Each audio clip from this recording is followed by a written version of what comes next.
I remember the exact moment I knew we'd never see him again.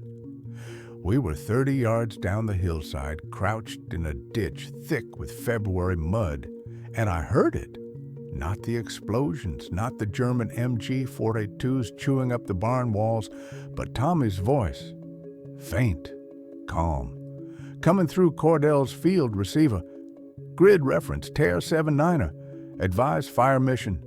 20-plus tanks. I'm staying put. Cordell looked at me. I looked at the barn. Flames already licking the east wall. Tommy wasn't asking permission. He was saying goodbye and coordinates. And command got the message. They always did with Tommy. This isn't one of those stories you'll find in the history books. No famous generals, no big strategic turning points that changed the war. This is about a forgotten stretch of Italian hillside in February of 1944, about a battalion of broken men trying not to collapse, and about a kid from Cleveland who decided that getting one message out mattered more than getting out alive. We were part of the 36th Infantry Division, what was left of it anyway, after the Rapido River crossing tore us apart a few weeks before. They had us holding a 5-mile stretch of frozen mountainside south of Cassino, while the British hammered away at the Abbey to the north. Our job wasn't to win. It was to not lose, to keep the Germans from punching through and rolling up the whole Allied line, to keep them from cutting off the beachhead at Anzio 40 miles northwest. Small job, impossible job, the kind they give you when they've run out of better options. I was a wireman in battalion signal section. So was Tommy Riggins. We didn't kick in doors or storm machine gun nests. We kept people talking, strung communication wire through mud and shell fire so officers could call for artillery, so medics could get ambulances, so somebody somewhere knew we were still breathing. Unglamorous work, vital work, the kind that gets you killed just as dead as the infantry, only quieter. Tommy wasn't even supposed to be a radio man. He was a wireman like me, climbed telephone poles, hated Morse code because his fingers were too thick for the key. But our actual signalman, Kowalski, caught shrapnel outside Venafro, and somebody had to carry the SCR 300 radio, so Tommy volunteered. Just like that. No real training, no choice. 3 weeks later, he'd be dead in a collapsing barn. But he didn't know that yet. None of us did. Early February in Italy is colder than anyone prepared for. The snow doesn't fall clean. It mixes with ash from the constant artillery, turning everything into gray frozen sludge that sucks at your boots and never dries. We'd been in this sector 11 days, rotating between a half-collapsed farmhouse and slit trenches dug into the hillside. No hot food, no mail, just K rations, cold coffee that tasted like dirt, and the endless thud of shells hitting Cassino up north. The sound never stopped. Even when you slept, if you could call it sleep, you heard it. Distant thunder that meant somebody was dying. The barn, Tommy's barn, sat about 200 yards upslope from our main position, right on the edge of a ridgeline overlooking the valley road below. Stone walls, thick as a fortress, but missing most of its roof. Perfect observation post. Terrible place to get trapped. We'd been using it on and off for days, sending up 2-man teams to watch the valley, report any movement. Mostly, we saw nothing. Snow, smoke, the occasional German patrol in the distance. The 36th was hollowed out by then. We'd lost over 1,000 men at the Rapido, and the replacements we got were kids, 18 and 19 years old, who still flinched at every artillery round like it had their name on it. Tommy was one of the older guys now at 23, quiet, steady, The kind of soldier who didn't complain, didn't need to be told twice, just did the job. You wanted him on your wire crew because he didn't panic when the shells started falling, didn't freeze up when things went wrong. He just kept working. There were always rumors. The Germans are pulling back. The Germans are massing for a counterattack. Nobody knew anything for certain. The radios were barely functional. Wet batteries, damaged antennas, mountains blocking half the signals. You'd call battalion and get nothing but static, or a voice so broken up you couldn't tell if they said hold position or fall back. It was like shouting into a well and hoping someone at the bottom could hear you.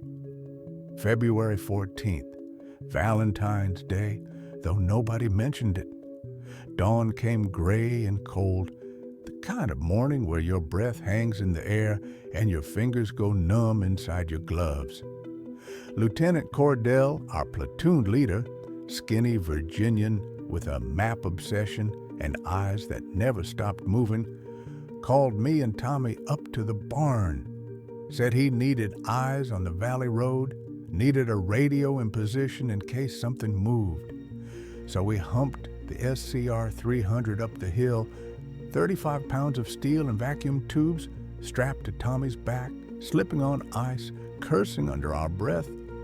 We set up in the barn's southwest corner where there was still partial roof cover. Tommy got the radio working, barely. The antenna was bent. The handset crackled with interference, but we made contact with battalion. Weak signal, but a signal. Cordell scanned the valley with field glasses. Nothing, just snow and the dark line of trees across the valley. Silence, the kind that makes you nervous because you know it won't last. Then, around 800 hours, we heard engines, diesel, deep, German. Cordell froze, handed me the field glasses without a word. I looked. Panzers, Panzer IVs, moving in column along the valley road, heading southeast. I counted 12, maybe 15. A whole company of armor moving toward our flank, toward the gap between us and the 34th Division. If they pushed through there, our whole sector would collapse. They'd cut us off, roll us up, and there wouldn't be a damn thing we could do about it. Cordell grabbed the radio handset, hands shaking just slightly. Battalion, this is Dog 2 Actual, contact report. Grid reference Tear 79er. Estimate 15 Panzers moving southeast along Valley Road. Request immediate fire mission. Over. Static. Then a voice, faint, breaking up. Dog 2. Say again. Poor signal. Cordell repeated it. Slower, louder. The voice on the other end said something about relay and wait for confirmation. Then the signal died completely. Just dead air and the hiss of static. Cordell looked at me, looked at Tommy, looked back at the valley. The Panzers kept moving. Then we heard it. That sound. If you've been in artillery fire, you know the sound, I mean. The high-pitched scream of Nebelwerfer rockets, that 6-barreled German launcher they called the Screaming Mimi. Terror weapon, psychological warfare. The sound alone could make grown men weep. The first salvo hit the ridge 200 yards east of us. The ground shook. Dust fell from the barn rafters. They weren't aiming at us specifically. They didn't know we were there yet. But the barrage was walking west along the ridge line, methodical and brutal, and we had maybe 5 minutes before they reached us. Cordell made the call. Grab essential gear. Leave the radio. We move now. Tommy didn't move. He was staring at the radio, at the frequency dial, at the handset in his hand. Sir, he said quietly, I can still get a signal out. Battalion needs those coordinates. If they don't hit that column, we'll radio from the fallback position, Cordell said. "Radio's half dead, Lieutenant.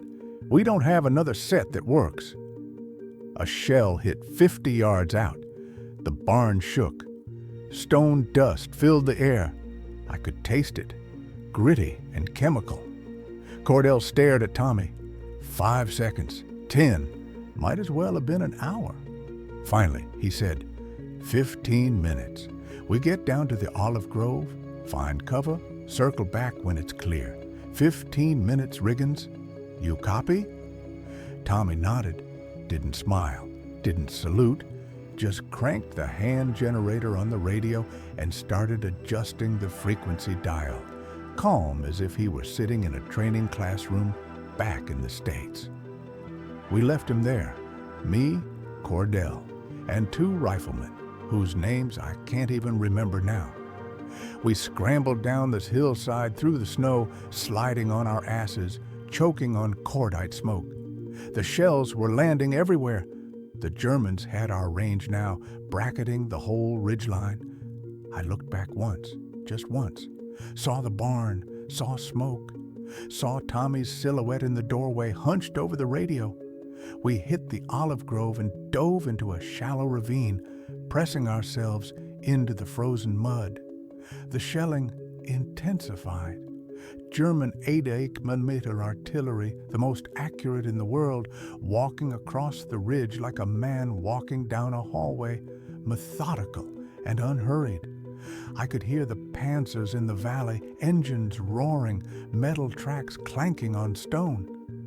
Cordell was trying to raise battalion on his field receiver, but all he got was static and ghost voices, fragments of other units calling for help. Then, through the noise, through the thunder of explosions and the screaming of rockets, a voice. Tommy's voice. "Battalion, this is Dog 2 Charlie. Grid reference Tear 79er. Repeat, Tear 79er. 20-plus tanks moving southeast. Request immediate fire mission over." The signal cut out, came back. "Stay in put. Advise fire mission. Grid Tear 79er over." Cordell's hand tightened on the receiver. He didn't say anything, didn't need to. We all understood what staying put meant.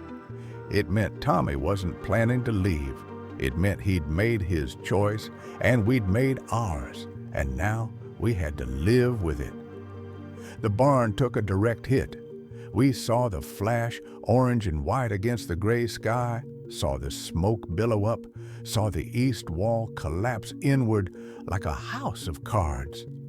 Tommy's voice kept transmitting, fainter now, but steady, always steady. "Coordinates confirmed. 20 vehicles request fire mission. Over." Then silence, not the silence of a transmission ending, the silence of nothing. Dead air. The barn was burning now, black smoke pouring from where the roof used to be. Cordell closed his eyes, keyed his receiver. Tommy, if you can hear me, get out of there. We're coming back. Do you copy? Get out." Nothing.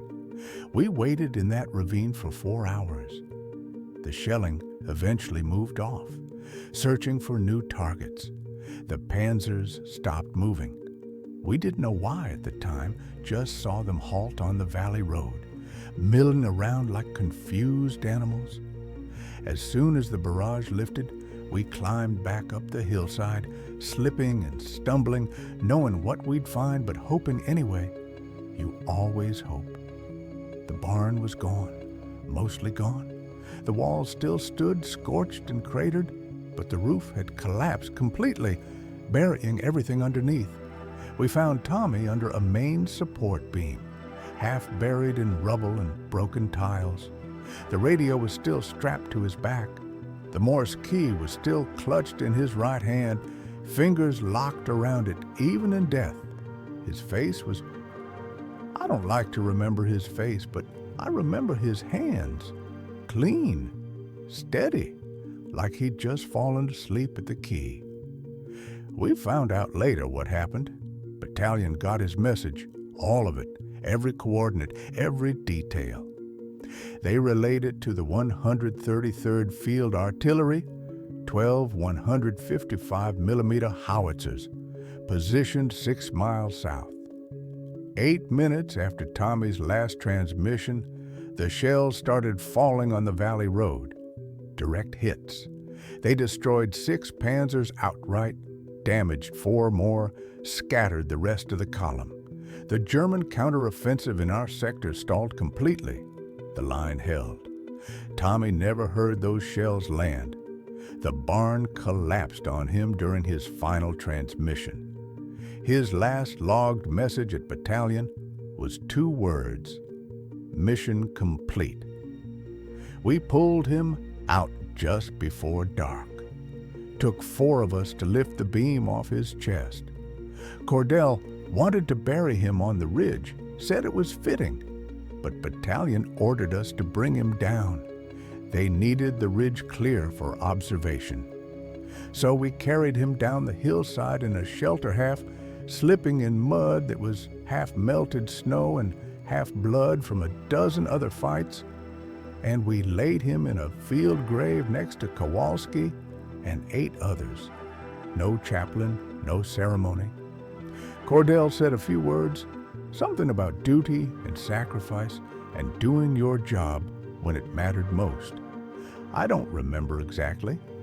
I was staring at Tommy's hands, still curled like he was holding that key, still ready to tap out one more message.